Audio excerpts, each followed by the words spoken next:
বিকেল হলেই দেখবেন সবাইকার একটু একটু খিদে পেয়ে যায়।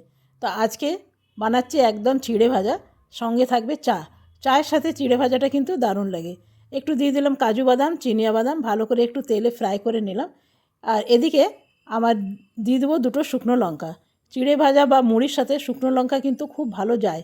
এখানে এবারে চিড়ে ভাজাগুলো দিয়ে দেবো, একদম ছাকা তেলে ভাজিনি। তো যতগুলো চিড়ে ছিল সবই দিয়ে দিলাম নুন, আর দিয়ে দিলাম গোলমরিচ, একটু কিশমিশ ছিল সেটাও দিয়ে দিলাম, সামান্য দিলাম চিনি। চিনি অবশ্যই দেবেন, একটু মিষ্টি মিষ্টি থাকলে খেতে ভালো লাগে। এদিকে বসিয়ে দিলাম চা, একদম আদরকওয়ালি চায়। আর চিড়ে ভাজাটা কিন্তু আমার কমপ্লিট হয়ে গেল। উপর থেকে দিয়ে দিলাম একটু ঝুরি ভাজা, দিয়ে দিলাম চানাচুর। চিড়ে ভাজা থাকলো না, মুখরোচক হয়ে গেল। উপর থেকে একটা শুকনো লঙ্কা। আর খেতে যা ভালো হয়েছে না, দারুণ।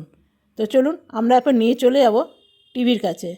টিভির কাছে বসে চা খেতে খেতে মজাই আলাদা। আর আজকে পড়েছে বৃষ্টি, সেই জন্য প্রচণ্ড ঠান্ডা।